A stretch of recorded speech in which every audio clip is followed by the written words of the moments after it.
बाबासाहेब रोडे यांचे नाव मुद्दामहून फिर्यादीत टाकले गेले, खोटे फसवणूक प्रकरण दाखल करू, महेश रोडे यांचा आरोप।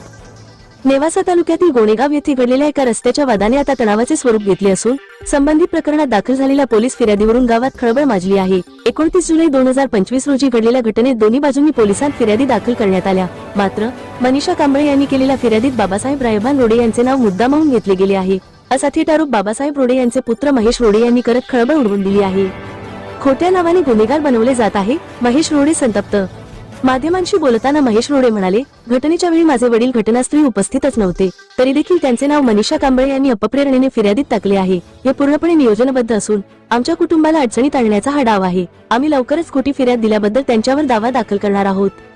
त्यांनी यावेळी पोलीस प्रशासनाकडेही सवाल उपस्थित करत विचारले की तपासाअगोदरच अशा खोट्या आरोपांवर गुन्हा कसा नोंदवला, ज्याची चौकशी करावी असे त्यांनी म्हटले आहे। संपूर्ण प्रकरणामुळे गोणेगाव परिसरात तणावाचे वातावरण आहे। गावकऱ्यांत चर्चा रंगत असून जर खरोखरच बाबासाहेब रोडे यांचे नाव खोटे असेल तर चुकीच्या फिर्यादीला जबाबदार असलेल्या व्यक्तींवर कठोर कायदेशीर कारवाई करावी, अशी मागणी स्थानिकांकडून केली जात आहे। खोट्या नावाच्या वापरामुळे एखाद्याचे आयुष्य उद्ध्वस्त होऊ शकते। पोलिसांनी या प्रकरणात निष्पक्ष व तातडीने तपास करावा, असा नागरिकांचा सूर आहे। मी महेश बाबासाहेब रोडे, राहणार गोणेगाव, तालुका नेवासा। काल नेवासा पोलीस स्टेशनमध्ये काल परवाची फिर्याद दाखल झाली गोणेगावची मनीषा आप्पासाहेब कांबळे यांनी जी केलेली, त्यामध्ये त्यांनी जे आरोपी म्हणून 4 नावं दाखवली, त्यापैकी माझे वडील बाबासाहेब रायभान रोडे हे सदर वादाच्या ठिकाणी उपस्थित नव्हते। त्यांनी जो वेळ दिला त्यावेळी ते इमामपूरमध्ये त्यांच्या मावस भावांच्या घरी होते। त्यानंतर तिथून ते नजन हॉस्पिटल नेवासा फाटा येथे आले होते।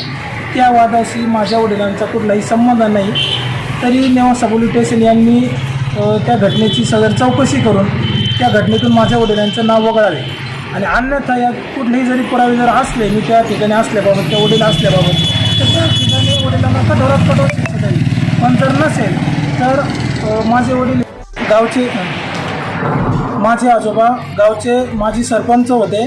त्याच्यानंतर माझे वडील देखील विविध कार्यकारी सोसायटीचे सदस्य आहेत। पाहुण्या रावळ्यामध्ये मोठी किंमत आमच्या वडिलांना आहे गावामध्ये।